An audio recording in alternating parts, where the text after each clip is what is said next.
शब्द संपदा में सर्वप्रथम हम शब्द के भेद को पढ़ेंगे।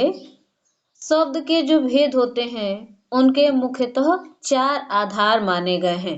पहला आधार है उत्पत्ति, स्रोत या इतिहास के आधार पर शब्दों के भेद। दूसरा है रचना या बनावट के आधार पर जो शब्दों के भेद किए जाते हैं। तीसरा है अर्थ के आधार पर शब्दों के भेद और चौथा है प्रयोग के आधार पर शब्द भेद। आसान है, आप आराम से पढ़ेंगे, आराम से समझेंगे तो सब समझ में भी आ जाएगा।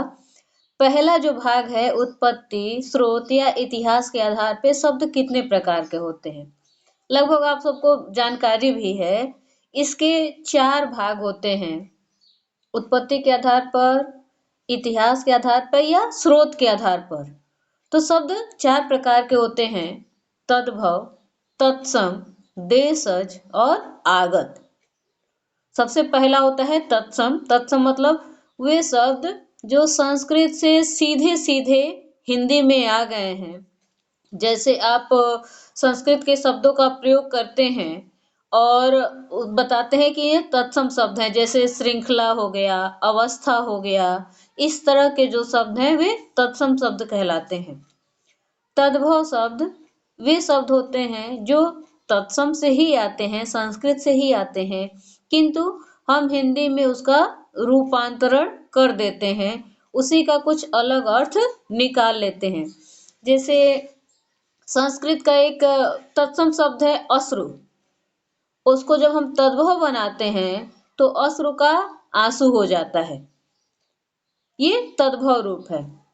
देशज शब्द उन शब्दों को कहते हैं जो हम अपनी आवश्यकता के अनुसार नया निर्माण कर लेते हैं।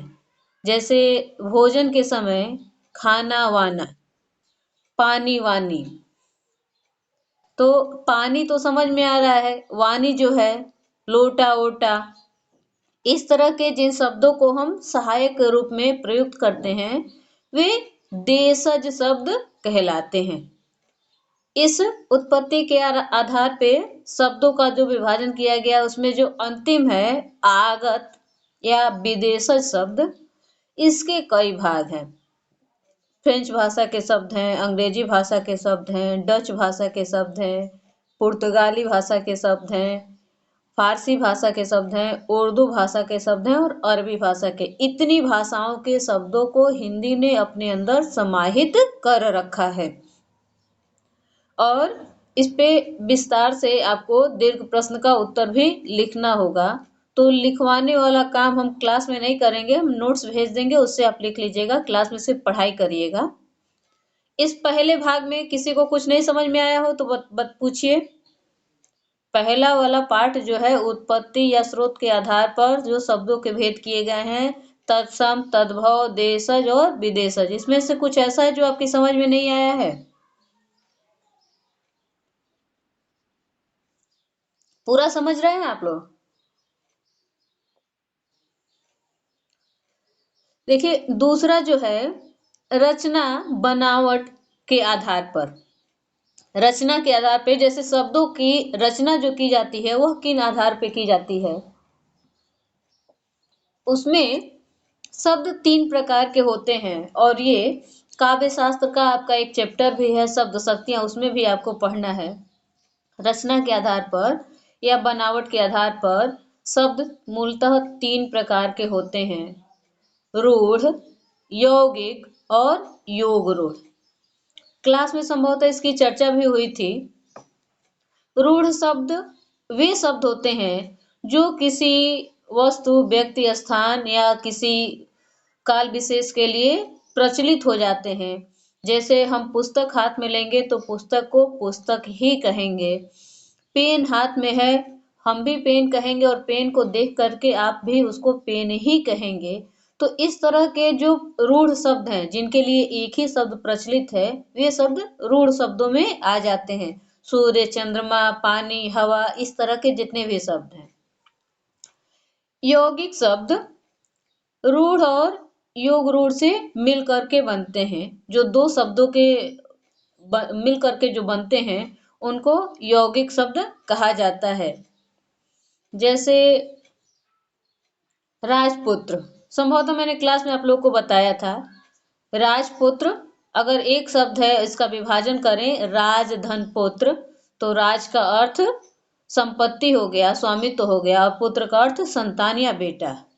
लेकिन जब एक साथ है तो राजपुत्र का अर्थ होगा राजा का पुत्र अर्थात युवराज, और जब हम उसका संधि विच्छेद करके अर्थ निकालेंगे तो दो अलग अलग अर्थ प्राप्त हो जाएंगे।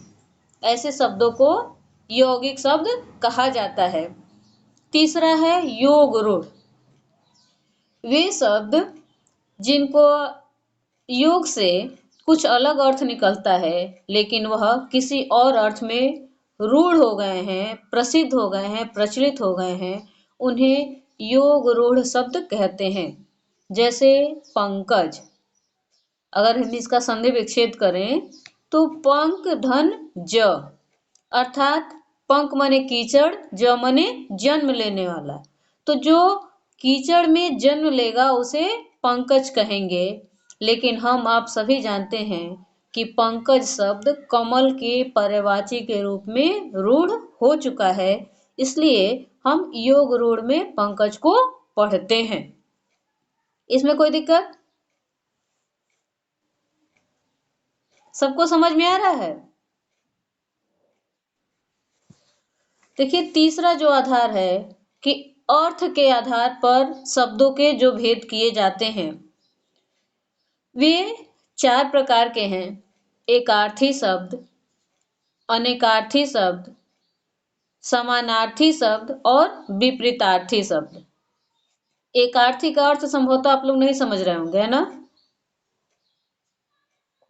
एकार्थी में वाक्यांश के लिए एक शब्द आपने पढ़ा है ना, जिसका जन्म न हो सके, जो मरणशील है, जो मरने वाला है, जिसके पास ज्यादा बुद्धि है, इस तरह से करके हम बनाते हैं ना कि विद्वान, आजन्म, मरणशील। एक वाक्य होता है, उसका एक शब्द बनाते हैं, वो होता है एकार्थी शब्द। अनेकार्थी शब्द एक ही शब्द होता है, जैसे आप बाह्य और वाह्य कहते हैं और दोनों के अर्थ अलग अलग होते हैं, वे अनेकार्थी शब्द होते हैं। समानार्थी सीधे सीधे आप इसको पर्यायवाची कहिए। आप जो पर्यायवाची पढ़ते हैं ना, उसी को शुद्ध हिंदी में समानार्थी शब्द कहा जाता है। हवा के कितने असमान अर्थ वाले शब्द हैं, पानी के या पंकज के, इस तरह के। और विपरीतार्थी होता है विलोम शब्द। ठीक। चौथा है प्रयोग के आधार पर जो शब्दों का विभाजन किया जाता है। तो प्रयोग के आधार पे शब्दों को 2 भागों में बांटा गया है। पहला है विकारी शब्द, दूसरा है अविकारी शब्द।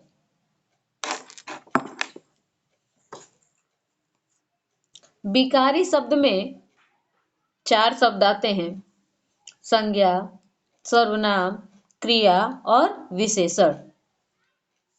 संभवतः ये सारी चीजें आप लोग पढ़ चुके हैं और बहुत छोटे क्लास में आप लोगों ने पढ़ा होगा।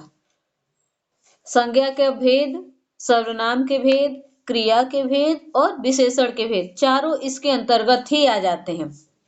और प्रयोग के आधार पे जो शब्दों का विभाजन, जो दूसरा भाग है अविकारी शब्द, उसमें क्रिया विशेषण, संबंध बोधक अव्यय, समुच्चय बोधक अव्यय और विस्मयादि बोधक अव्यय होता है। ठीक, इस समझ में आ गया ये सारा?